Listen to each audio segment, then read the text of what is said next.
Salut à tous, c'est Oku, bienvenue dans ce nouveau guide de classe qui va concerner aujourd'hui l'assassin en SPN.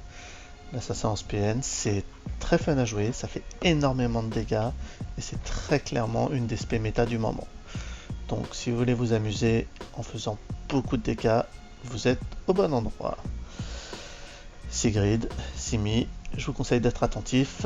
C'est à moi que tu parles là. Oh, c'est à moi que tu parles. C'est à moi qui parle, ce cul. C'est à moi qui parle, putain. C'est à moi que tu parles comme ça, mec. Avant d'entrer dans le vif du sujet, petit disclaimer habituel, je ne suis point un expert de cette classe, de cette spé ou même des autres. J'aime juste jouer différentes classes, j'essaye de m'y intéresser et de trouver comment les jouer au mieux. Donc ce que je vais vous proposer, encore une fois, c'est ma façon de faire, la manière dont moi je le joue. Vous pourrez trouver d'autres sources qui vous proposeront de le jouer différemment, peut-être que vous le jouez différemment, mais en tout cas, moi je m'en sors plutôt pas mal comme ça, donc je vais vous présenter ce que je fais moi. Mais encore une fois, je ne suis pas un expert. Sans blague, vous trouvez pas que c'est paradoxal? Ouais, c'est pas faux. Et alors? Allez, on va commencer comme d'habitude. Petit rappel, 110% de précision, 7,2% d'alacrité et le plus possible de critique. Tout ce que vous avez en plus, vous le mettez en critique. Plus on a de critique, mieux ça va être. C'est une spédote. Pour votre tactique, là, vous n'avez pas beaucoup de choix. Ça va être le double menace. Double menace, qu'est-ce qu'il va faire? Il va permettre à votre terreur rampante d'avoir 100% de chance de se déclencher une fois de plus quand vous utiliserez l'assassinat et 50% de chance avec les attaques de mêlée, donc les coups de sabre. On va spammer les coups de sabre, on va spammer l'assassinat dès que possible, donc c'est un tactique qui est fantastique. Il va vous permettre de faire énormément de dégâts. C'est vraiment, c'est ce qui fait vraiment la classe. Sans ce tactique, vous taperiez beaucoup moins fort. Donc c'est vraiment un tactique indispensable. Il y a un autre tactique qui est possible, ça va être l'intensification, mais celui-là, il est uniquement pour l'aspect dit vampire, qui est une variante de l'ASPN et dont je ne parlerai point ici. Alors, pour les implants légendaires, pour le premier, vous prendrez entraînement à la force. Entraînement à la force, rien de spécial à dire, c'est des dégâts supplémentaires. Toutes les attaques de mêlée de force, 3% de dégâts supplémentaires, donc c'est des dégâts gratuits, on est là pour faire des dégâts, ça tombe bien, on prend. Pour le deuxième, hop, force dynamique. Force dynamique, il fait quoi? Il réduit le CD de l'insouciance de 15 secondes. Ça va être, encore une fois, fantastique. Parce que l'insouciance, on va l'utiliser extrêmement souvent dans la rotation. On en a besoin pour que la rotation fonctionne. On verra plus tard que l'insouciance a plusieurs effets dont on va avoir besoin. Donc ce légendaire-là, il est absolument à prendre. De toute façon, il n'y a pas 50 choix possibles. Mais celui-là va vraiment être extrêmement utile pour mettre en place la rotation. On continue avec le style de combat, donc l'arbre de pouvoir. Au niveau 23, on va prendre le champ mortel. Champ mortel, il va nous donner un champ de mort supplémentaire, donc c'est déjà cool. Et il va permettre à l'insouciance de générer une charge supplémentaire de champ de mort. Pareil quand on tue un ennemi, donc sur les adds c'est intéressant. Mais vous voyez déjà on commence à avoir une première interaction avec l'insouciance. Donc on en aura d'autres, mais gardez en tête que l'insouciance va être vraiment très importante pour le cycle. Au niveau 27, au niveau 27 on va pas avoir beaucoup de choix. On va prendre le bump par défaut parce que ça c'est inutile et ça c'est inutile. Enfin c'est inutile. C'est pas... Non, c'est vraiment on prend par défaut la surcharge parce qu'il n'y a aucun bon point. Donc prenez le bump, c'est... Voilà. Si vous voulez prendre autre chose, prenez autre chose, mais il n'y a aucun de ces points là vraiment qui vaut la peine d'être pris. Au palier 39, on va aller chercher l'abattement. L'abattement, qu'est-ce qu'il va faire? Il va permettre d'augmenter tous les dégâts de nos dots et donc de l'éradication. Donc l'éradication, on va l'utiliser très souvent. Vous voyez qu'à chaque fois qu'on va utiliser l'éradication, ça va conférer l'abattement à la cible, ce qui va augmenter les dégâts critiques de 20% de tous nos dots pendant 10 secondes. Donc à chaque éradication, on a plus 20% sur les critiques de nos dots pendant 10 secondes. On verra plus tard que le CD de l'éradication, on va le réduire à 9 secondes. Donc ça veut dire que virtuellement, on aura en permanence plus 20% sur les dégâts critiques de nos dots. On a une spé dot, on va mettre beaucoup de dots, c'est quelque chose de très très fort. Palier 43. Palier 43, on va aller chercher la malveillance. La malveillance, qu'est-ce qu'elle va nous permettre? Elle va nous permettre de gagner 10% de dégâts pendant 20 secondes, cumulable 2 fois, donc potentiellement le double. Tout simplement, encore une fois, en tuant un ennemi ou en utilisant l'insouciance. L'insouciance va nous permettre de réinitialiser en plus de... Alors, l'insouciance va nous permettre d'augmenter de 10% les dégâts de certains sorts pendant 20 secondes, ces sorts-là étant les attaques de mêlée et l'éradication. L'attaque de mêlée, on est un corps à corps, donc c'est des coups de sabre. L'assassinat, on va les utiliser très souvent. L'éradication, je vous ai dit, on va essayer de réduire son CD au maximum à 9 secondes et de la mettre en boucle. Donc vraiment très important. Et deuxième effet de l'insouciance, l'insouciance réinitialise le délai de réutilisation de nos attaques de mêlée, mais surtout de l'éradication.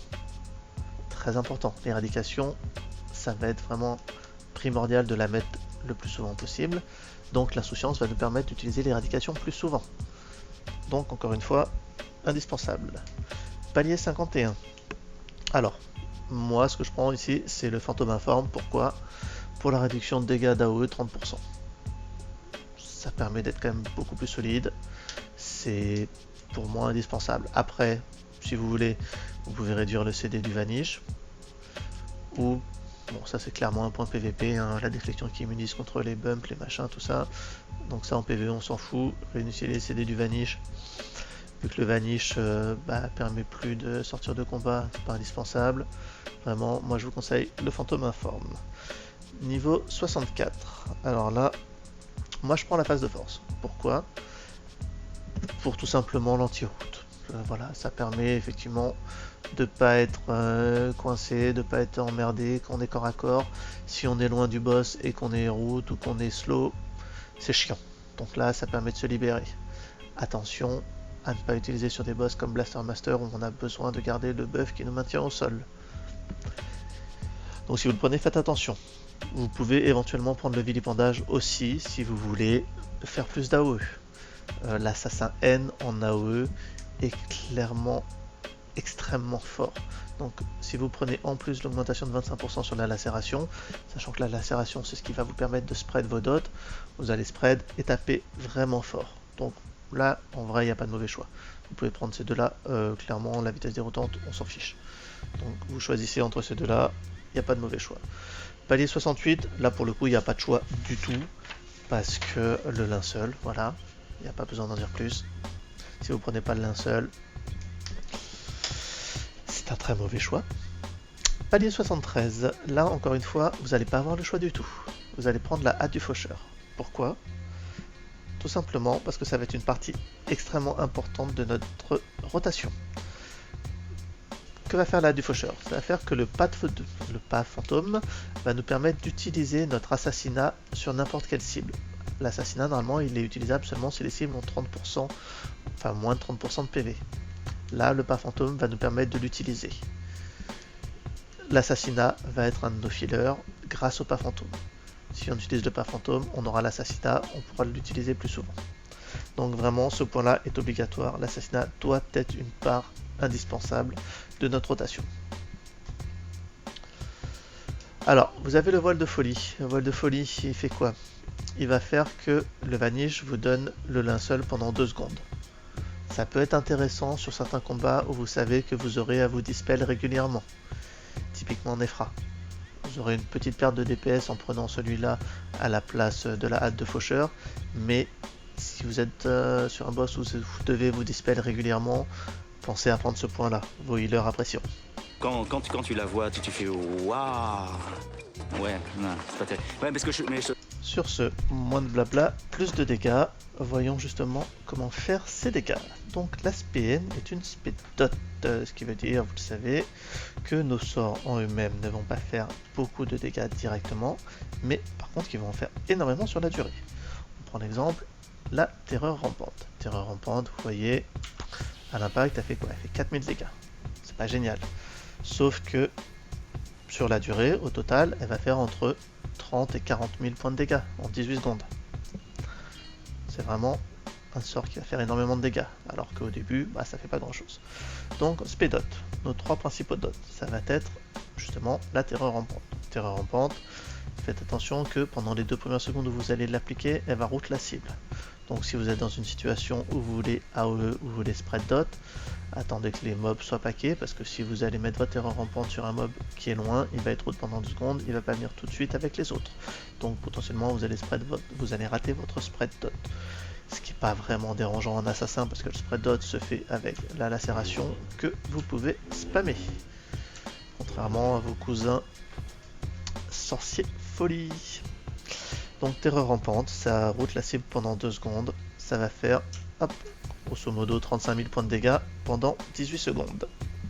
Donc des bons gros dégâts, et vous allez vouloir vous assurer que la terreur rampante est bien sur la cible le plus souvent possible, c'est-à-dire tout le temps. Deuxième dot, ça va être la décharge. La décharge, elle aussi, quand on la pose, vous voyez, 4000 points de dégâts à peine. Par contre, elle va en faire 40 000 sur la durée pendant 18 secondes. Plus ou moins vos crits, mais bon.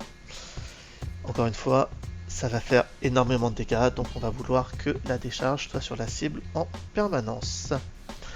Et enfin, vous avez l'éradication. Donc l'éradication, hop, vous voyez, là je la pose, elle a un CD d'à peu près 22 secondes. Contrairement à la terreur rampante ou à la décharge, qui elles n'ont pas de CD, donc on peut spammer si on le souhaite. L'éradication, donc, elle a un CD de 22 secondes, mais il y a une très bonne raison à ça. C'est parce qu'elle va faire des dégâts monstrueux, clairement. Hein. Vous voyez que là, en la posant, elle fait déjà quasiment 15 000 points de dégâts. Hop. Voilà.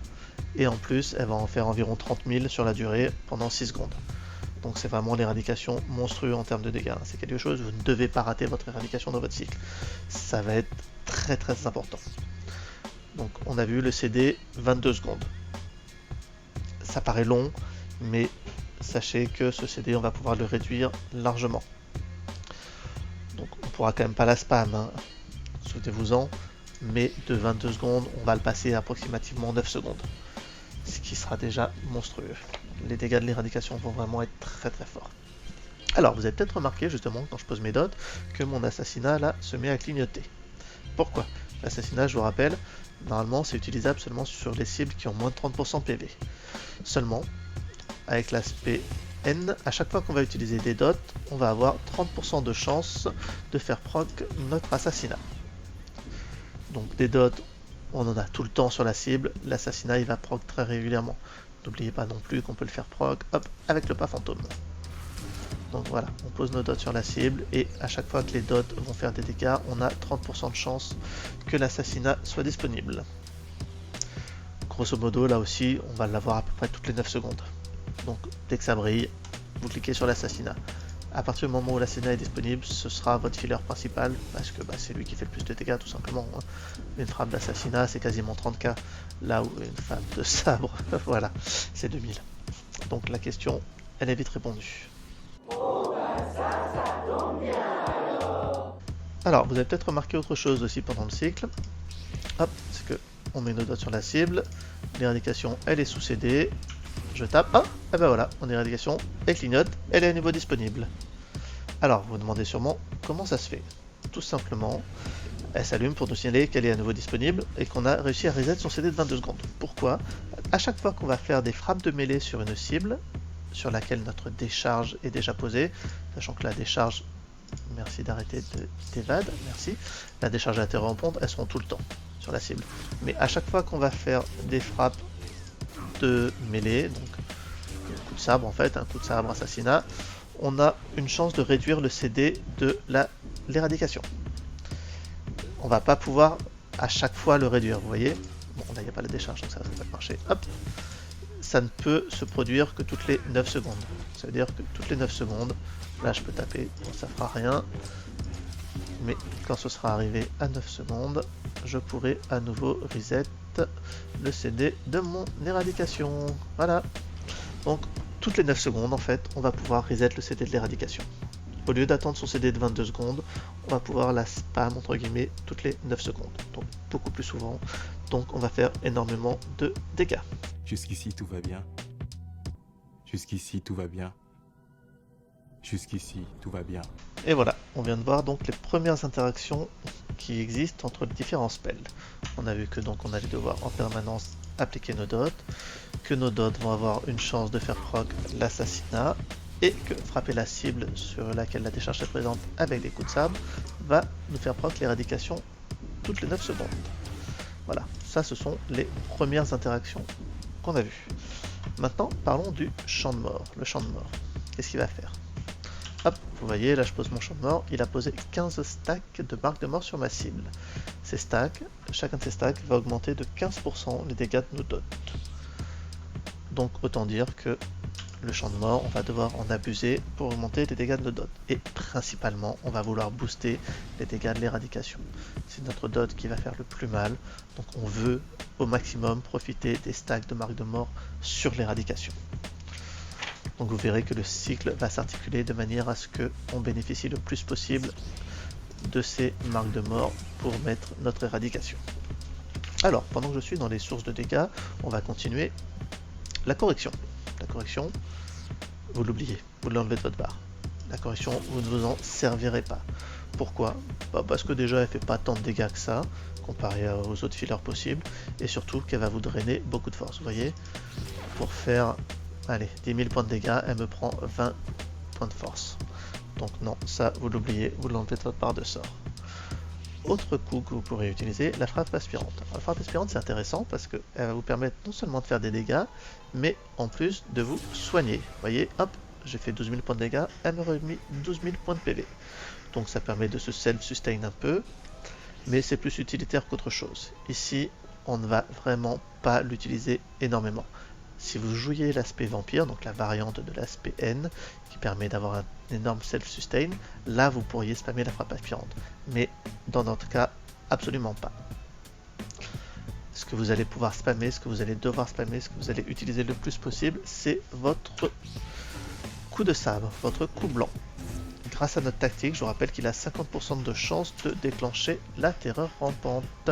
Allez, je reprends le coup de sabre. Donc on a vu que grâce à notre tactique, il va avoir 50% de chance de se déclencher, enfin de faire se déclencher la terreur rampante. Terreur rampante, ça va faire beaucoup de dégâts. Le coup de sabre va nous permettre de la faire proc très souvent avec le tactique. Donc c'est vraiment quelque chose de très très fort. C'est pour ça qu'on va en permanence privilégier le coup de sabre à la correction. La correction nous coûte beaucoup de force pour très peu de dégâts. Le coup de sabre fait quasiment autant de dégâts. Surtout, il ne coûte pas de force, et donc on sait qu'à chaque coup de mêlée, on va avoir une chance de faire, on va avoir 50% de chance de faire proc la terreur rampante. Le coup de sabre, il frappe 3 fois, il met 3 coups de mêlée à la cible. Donc 50% de chance sur 3 coups à chaque fois. Autant vous dire que la terreur rampante, elle va se déclencher très souvent. Vraiment, hein, en SPN, votre filler principal, ça va être le coup de sabre. Quand on aura l'assassinat, bah, ce sera l'assassinat, mais sinon, le coup de sabre. Voilà, c'est pas plus compliqué que ça. Le coup de sabre, il fait un peu de dégâts, il tape 3 fois, donc 3 chances de déclencher la terreur rampante, et il vous coûte 0 force. Donc ça va vous permettre aussi de gérer plus facilement votre force. Même si, très honnêtement, en SPN, vous n'aurez aucun souci de force. Elle se régénère en permanence d'elle-même. Vous ne pourrez pas tomber à court de ressources comme c'est possible dans d'autres SP, et donc voir votre DPS disparaître. Ce n'est pas possible en SPN. Donc on vient de voir les principales sources de dégâts de cette SP et leurs interactions entre elles. Maintenant on va parler d'un sort supplémentaire qui va être vraiment primordial à l'exécution de notre cycle et donc à la manière dont on va jouer l'aspect, c'est l'insouciance. L'insouciance, son principal effet, on l'a vu, c'est nous donner 60% de crit en plus. Donc grosso modo, sur 2 charges, c'est 2 autocrits. Vu qu'on a déjà de base une trentaine de pourcents de crit. Hop, force critique, voilà, 37%, on rajoute ça 60%, voilà, on arrive à 67,55, à 97,55 pardon. Donc on va partir du principe qu'on a 2 autocrits garantis. Ça c'est son principal effet. Maintenant on a vu aussi que grâce au point de talon qu'on a choisi tout à l'heure, elle va nous permettre de reset les CD de différents spells à partir du moment où on les a déjà utilisés. Ces spells, on a vu que c'est l'éradication, le champ de mort et la frappe aspirante. Là vous voyez, ils sont tous sous CD. J'utilise mon insouciance, hop, voilà, aspirante revenu, champ de mort revenu et éradication revenu. Vraiment, vraiment, vraiment primordial. Hein. L'insouciance va nous permettre de réinitialiser les CD de ces sorts et de pouvoir les réutiliser. Bon, on a vu que la frappe aspirante, on va pas trop s'en servir, mais pour l'éradication et le champ de mort, surtout l'éradication, ça va être vraiment primordial. Alors, vous allez me dire, oui, bon, c'est bien l'insouciance, mais elle a plus d'une minute de CD, donc c'est sympa, mais on va pas pouvoir l'utiliser tant que ça. Je vais vous répondre, non, c'est faux. Pourquoi? Parce qu'en fait, à chaque fois qu'on va faire des dégâts critiques avec nos dots, le CD de l'insouciance, là, vous voyez, il est à 20 secondes, hop là, oh là, il est en train de fondre. Là, bizarrement, vous voyez, hop, hop, hop, il diminue beaucoup plus vite. Il y a une bonne raison à ça, en fait, c'est qu'à chaque fois qu'on va faire un dégât critique avec un dot, le CD de l'insouciance va être réduit. Donc d'un CD, grosso modo, d'une minute 10 à l'origine, il va passer à quelque chose comme 18 secondes si on a de la chance sur nos critiques. J'insiste sur ce point, si on a de la chance sur nos critiques. Si on n'en a pas, bah, ce sera un petit peu plus que ça, on le verra, et on verra plus tard comment y remédier. Mais partez du principe que l'insouciance, on a quand même pas mal de dots, on a quand même pas mal de chances de crit. L'insouciance, vous l'aurez au mieux toutes les 18 secondes. Donc là, encore une fois, on voit que ça va être vraiment très très important. L'insouciance, on va pouvoir l'utiliser très souvent. Rien compris, moi. Alors, on a déjà vu pas mal d'interactions entre nos sorts. Il en reste un dernier que j'aimerais mettre en avant. On en a déjà parlé brièvement tout à l'heure. Celui-ci, il va venir de notre arbre de talent. Hop, hop. Et plus précisément de la de faucheur. La de faucheur, je vous en ai parlé tout à l'heure, ça va nous permettre de pouvoir utiliser notre assassinat peu importe les PV de la cible. L'assassinat, je vous rappelle, on l'a normalement seulement sous les 30%. Grâce à la du faucheur, quand on va utiliser le pas fantôme, l'assassinat va devenir disponible. Donc ça nous permet de l'avoir beaucoup plus souvent, et ça c'est super parce que l'assassinat il fait énormément de dégâts. Il fait quasiment 30k à chaque fois qu'on va l'utiliser, donc vraiment très très important. Alors, on va résumer rapidement l'aspect N. L'aspect N, c'est une spé dot, donc on va devoir poser nos dots en permanence. Ces dots vont faire énormément de dégâts sur la durée, c'est un peu le principe. Donc il faudra vraiment vous assurer qu'ils sont toujours sur la cible et qu'ils ne disparaissent pas. Maintenant, on va rentrer directement dans le cœur de ce guide, à savoir la rotation. Comment faire pour utiliser au mieux possible nos sorts, leurs interactions, pour faire le plus de dégâts possible. Si vous devez être attentif à un moment, c'est maintenant. Ce que j'attends de ce séminaire, me confronter à tout ce qui est nouveauté technique, pour m'affûter encore si possibilité y a, et qui plus outre, prendre un essor en termes de mieux, aller de l'avant quoi. Allez, on va commencer avec la première partie de notre rotation, l'opener. L'opener, c'est tout bête, ça va être la partie dot de notre rotation. Donc, par quoi on commence? On va commencer par précasse l'éradication. Alors, c'est pas réellement un précasse parce qu'elle n'a pas de cast, elle est en instant. Mais quoi qu'il arrive, on laisse nos gentils tanks faire le décompte. Et on commence par une éradication. Derrière, on va mettre l'insouciance. Donc l'insouciance, je vous rappelle, ça nous met de crit automatique. Donc là, on va faire notre champ de mort pour avoir les marques de mort, donc les 15% de plus sur les dots. Du coup, on enchaîne avec les dots, des charges, terreur rampante. Et comme on a fait l'insouciance, on a récupéré le CD de l'éradication. On repose l'éradication. Voilà. Tout bête, ça c'est la première partie de la rotation. Ça va être notre opener. On commence avec l'éradication. On met l'insouciance pour avoir les deux attaques crit automatiques. On fait un champ de mort pour poser les marques de mort pour pouvoir augmenter nos dots. Du coup, dans la foulée, on va aller poser les deux dots, des charges et terreur rampante. Et comme on a utilisé l'insouciance, on a récupéré l'éradication, donc on met une deuxième éradication. Comme ça, on consomme le plus de marques de mort avec l'éradication. Donc la première partie, on la refait tranquillement. Éradication, insouciance, le champ de mort. Hop, on pose les deux dots et on remet l'éradication. Vous voyez, c'est tout bête. C'est la première partie de la rotation. Pour la deuxième partie de notre rotation, ce qu'on va vouloir faire, c'est réduire le CD de l'éradication. Je vous rappelle, l'éradication, 22 secondes de CD, mais à chaque fois qu'on met des attaques de sabre sur une cible sur laquelle est posée notre décharge, on va réduire ce CD. Donc le but de cette deuxième section, ça va être de mettre des attaques de sabre pour réduire le CD de l'éradication, pour pouvoir la réutiliser le plus rapidement possible. Ce qu'on va vouloir faire aussi, c'est avant d'utiliser l'éradication, et juste avant de l'utiliser, reposer un champ de mort. Comme ça, notre éradication va bénéficier des 15 marques de mort posées par le champ de mort, et du coup faire plus de dégâts.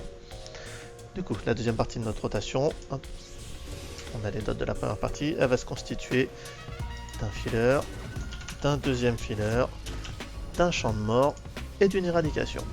Avec les deux fillers, donc les deux coups de sabre qu'on a mis, on a réduit le CD de l'éradication, on a posé le champ de mort pour avoir les marques de mort, et que l'éradication fasse donc plus de dégâts grâce aux marques de mort. Je rappelle les marques de mort, 15% de dégâts supplémentaires sur les dots.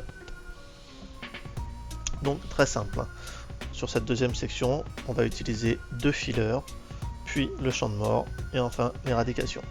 Les fillers, on se rappelle, ça va être les coups de sabre, ou alors l'assassinat quand il a proc qu'il est disponible. La frappe aspirante, vous ne l'utiliserez dans votre liste de fillers seulement quand le boss sera en dessous des 30%. Avant, c'est pas rentable, c'est pas vraiment utile.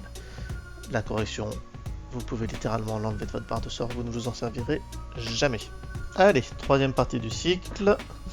Alors accrochez-vous, ça va être de loin la phase la plus compliquée de la rotation. Non, je déconne. En effet, elle va se constituer de un filler, deux fillers, trois fillers, une éradication. Voilà, c'est tout. Encore une fois, le but de cette troisième partie, ça va être, grâce aux différents fillers, de réduire le CD de l'éradication pour pouvoir l'utiliser à nouveau.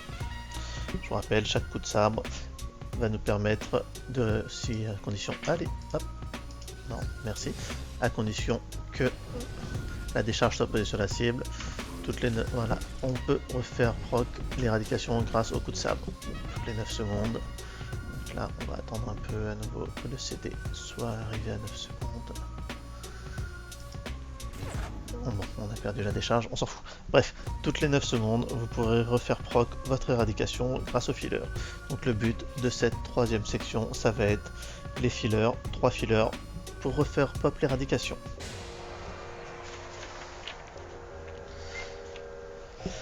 Petit avertissement, cette rotation, vous l'avez certainement compris, est légèrement RNG dépendante. On va devoir compter sur les critiques de nos dots pour réduire le CD de l'insouciance. L'insouciance c'est un CD d'une minute 10, à chaque fois qu'on va critiquer sur nos dots, ça va réduire ce CD. Dans le meilleur des cas, on arrivera à le réduire à 18 secondes. Du coup, on l'aura récupéré pour la rotation pour le premier bloc. Si jamais on n'a pas eu assez de chance, on a terminé la rotation et que le CD de l'insouciance n'est pas revenu, dans ce cas-là, c'est pas compliqué, il suffira de rajouter quelques fillers de plus.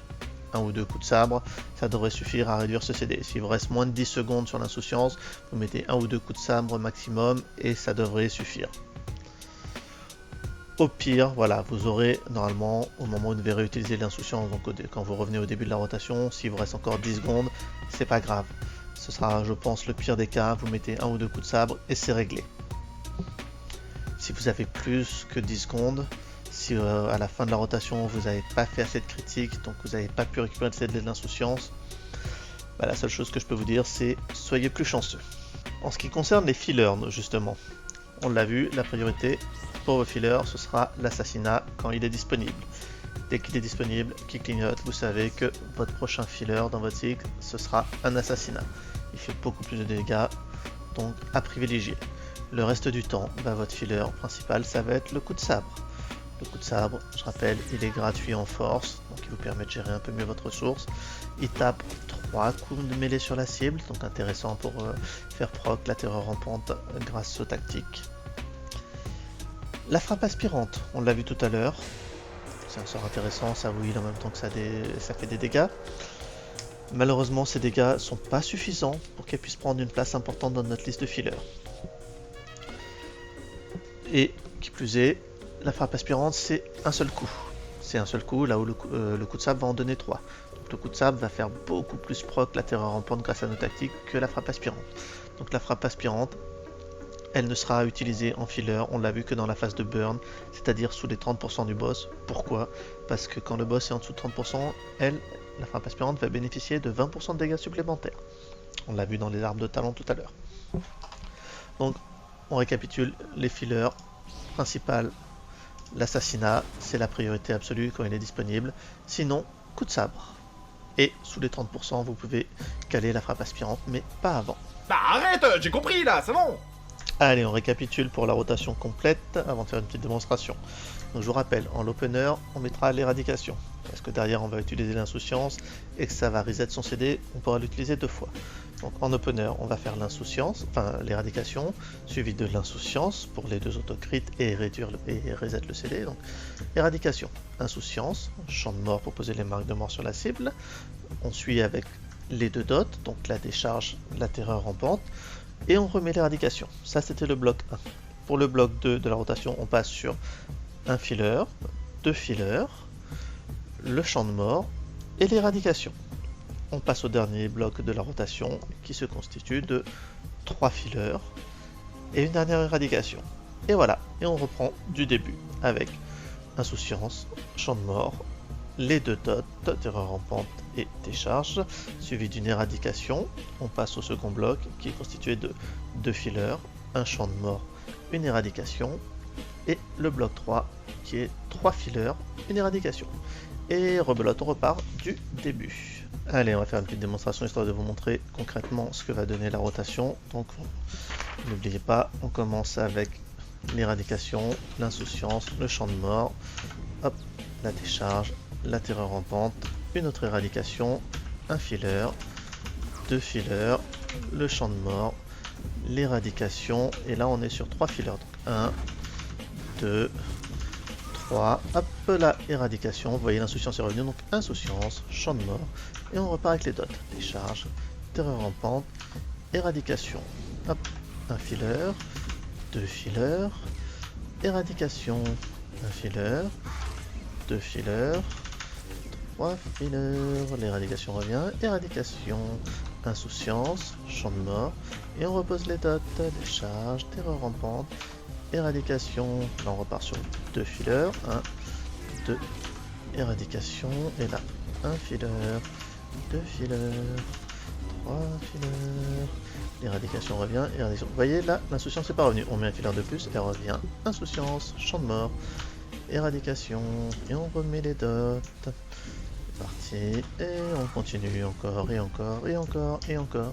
Donc vous voyez, ça va être légèrement, comme je vous disais tout à l'heure, RNG dépendant. Ça va dépendre de vos critiques pour reset le CD de l'insouciance. Là vous voyez, j'ai eu à faire un coup de blanc de plus pour récupérer parce qu'il n'était pas totalement revenu. C'est pas grave, ça décale un petit peu le cycle, ça vous fait mettre un coup blanc de plus, mais quoi qu'il arrive, ça ne fera jamais baisser votre DPS. Au pire, vous allez caler un coup blanc de plus, c'est pas grave, ça va faire pas que la terreur rampante avec le tactique, ça fera quand même des dégâts. Ça va juste un peu décaler le cycle, mais vous resterez toujours constant, cohérent en termes de dégâts. Donc vraiment, abusez-en. Et pour que ce soit plus simple et plus visuel pour tout le monde, je vous mets le cycle directement à l'écran.